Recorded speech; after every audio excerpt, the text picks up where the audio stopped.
All right, good morning everyone. So back here in the generator fire suppression room, and I'm just kind of wrapping up the modifications to this 2-inch trash pump that we're going to use, hopefully never have to use, but in case there's a fire and we're able to stay and fight it, this is going to help us out quite a bit. So basically what I've done already, and let me preface all of this by saying I hear you guys. I get it all the time. One of the most common comments is, Vaughn, stop telling us what you've done and show us what you're doing. Well, there's a reason why I don't really show much right now. And the simple fact of the matter is, I record all these videos on my cell phone. And especially during the week, and especially during the weekends, meaning especially all the time, my phone rings. I still conduct business remotely here, and every time someone calls me or sends me a text, or actually just calls me, they can text, my recording shuts off. So if I'm videotaping just like I'm doing right now, if someone was to call me right now, it shuts the video off, which is a lot of the reason why a lot of my videos, especially the longer ones, have a part 1 and a part 2, because someone had called me and it cut the video. So we are remedying that. I actually have a text out to a buddy right now that is a mega famous YouTuber, and asked for his recommendations on a camera, a microphone, and an editing program that I can use to make my videos a little bit more enjoyable for you guys. So that's the reason behind not showing you guys much stuff, just because right in the middle I get into something and the phone rings and it kills the video. So I gotta start all over, and you guys can imagine how frustrating that is. So anyways, that's the reason. So right now, this morning, I spent some time, this is the air filter for the machine here. There's the air filter cover. I spent the morning, let me show you. And another thing, I wish I could flip these things around more easier. So, man, if you're watching this, don't laugh at my welds. I am not a welder. I fix toilets. But it actually turned out not too bad. Let's see if I can get a close up here. Where are we at? Somewhere in there.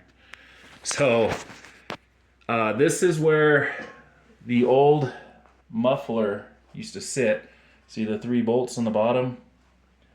Used to go in these 3 holes that have these nuts in it now, nuts and bolts. So basically what I did is I took a piece of flat iron, I cut it to this triangle right here. This is a triangle shape. I drilled the holes and I welded on a 3/4, this is called a 3/4 black street nipple. It's a plumbing fitting.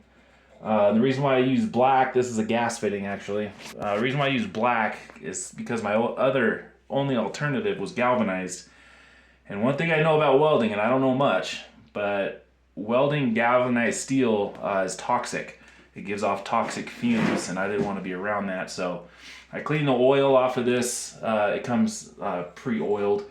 So I cleaned the oil off with a wire wheel, welded this 90 on to this fabricated plate that I made, drilled the holes, and now it's bolted down here to the exhaust, the outlet part of the exhaust of this motor. Just a small motor.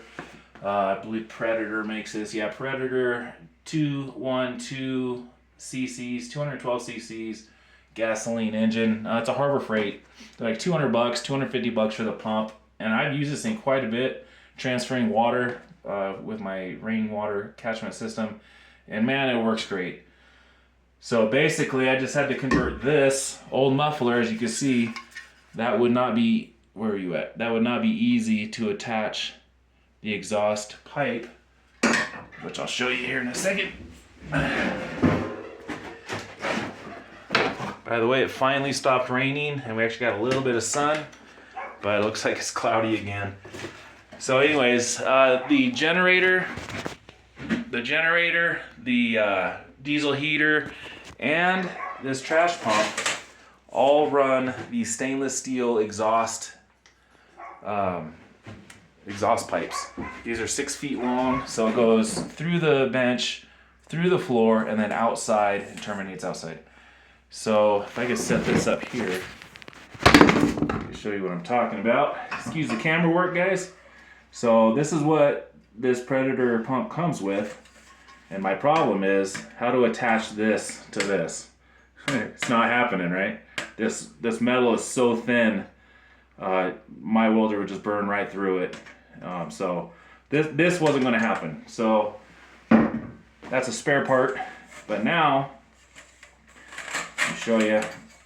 Oh, and with this Street 90 that I use as plumbing fitting, I had to grind down the threads because it was just a hair too big. But now this will go right over that. And then this gets double hose clamped, boom, boom, just like the generator. And then the end of this runs outside to the muffler that came with this exhaust pipe, and it's done. So this project, for at least the motor part of this, and the inside water piping, other than that 190 that I'm going to buy tomorrow, I'm going to go to town tomorrow. This is almost, well, this room is done as far as the firefighting equipment. I still need to run the Rainbirds on the roof and test everything. That's going to be a video all of its own. So anyways, ooh man, don't laugh at my welds, brother. I'm not a welder. I've welded a few times, but I think it turned out nice. It's a nice thick weld on there. I've ground it down. I don't have any paint. That's one of the things I want to get tomorrow, is some black high temp paint just to squirt on there, make it so it doesn't get all rusty.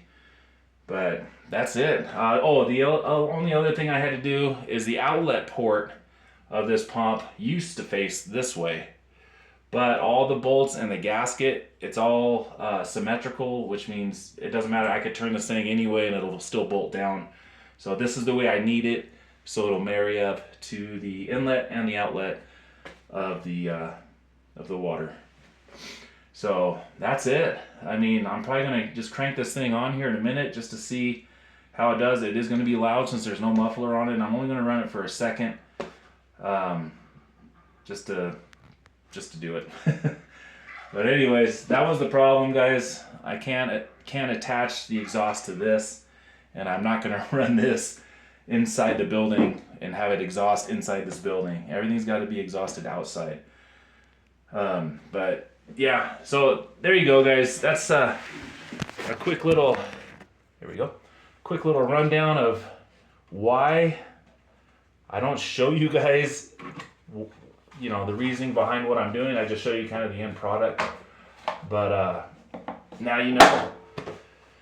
It's because every time my phone rings, it cuts the video, and it's very frustrating for me. So anyways, if you guys, by the way, if you're content creators and you've had some good experience with a decent camera, microphone setup, and a decent editing program for your computer, please put it down in the comments box, because I do want to start doing that type of thing. Editing, making the videos more enjoyable for you guys to watch, and actually be able to show you what I'm doing while I'm doing it, rather than when I'm done. So, all that being said, folks, this is it. I think it turned out pretty nice, considering I'm not a welder. So, real quick, while I have it turned around here, I'm just going to check the oil. Might as well. Now, these pumps, if you ever buy one from Harbor Freight, you have to purchase and put your own oil in there. It does not come with oil inside the motor, so that's a must, otherwise you'll ruin it. And this is full. As you can see, I took the cap off, and a little bit of oil kind of dumped out.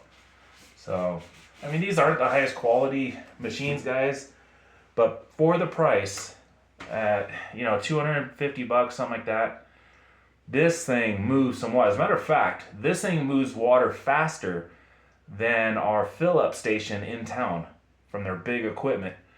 It takes much longer for them to fill up our tanks than for us to remove the water from our tanks and put it into our big tanks. This thing pumps out some water, guys. I I've had no issues with it. It starts up every time, first or second pull, and it just doesn't quit. And if it does quit, so what? $200. Go get another one. I'm actually going to buy 2 more, one of them as my spare here, and one of them for transferring water outside. I've been real happy with it. What can I say? So there we go. It is lunchtime for me. This project is almost done. Almost done. The only concern I have, and just tell me what you guys think. So here's the pull cord. It's way over here. I mean, I can still pull it. I think I might be able to take this cover off and spin it clockwise. I think that is actually possible. I might try to do that. Now I know from experience that this has a clutch in it that when it starts, it'll spin by itself. So I'm really concerned about pulling this off, and then all kinds of springs and everything are gonna come shooting at me. But you know, let's see what happens. What do you say, guys? Let's have an adventure together right now. All right. Ooh, Chinese got some tight grips. All right, so I'm gonna hopefully not ruin this whole machine here. But yeah, this one concern is where, you know, the location of this pull string is. I wish this had an electronic start. So right now I'm going to hold this just in case there is a spring behind it. Oh man, that's tight. Let's see what happens. Now what I want is for this to be this way. Now tell me if I should not be doing this, guys. Is this a bad idea or what? I actually want to see what's in there. Oh, so there you go.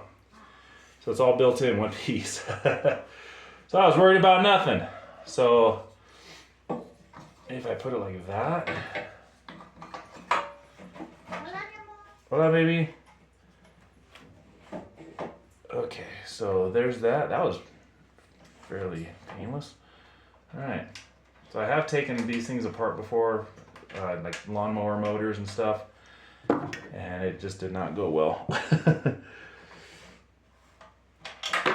One bolt. All right, let's put this guy back on. So now, oh, that's good. I'm glad I did that.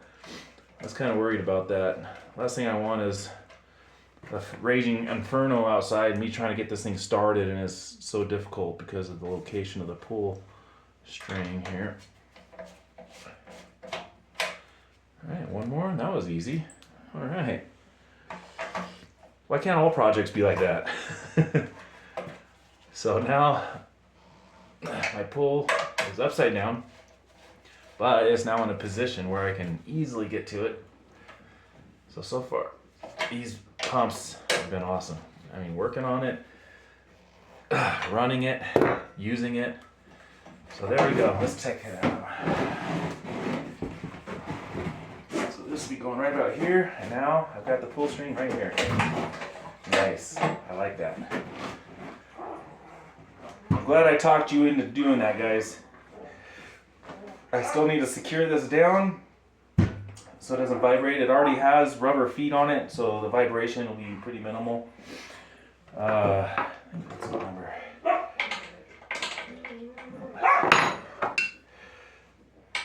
So next step, just make sure that drain plug is good. Next step here, guys, is, sorry about the dogs, running the exhaust to outside and making the two connections here, and that's it.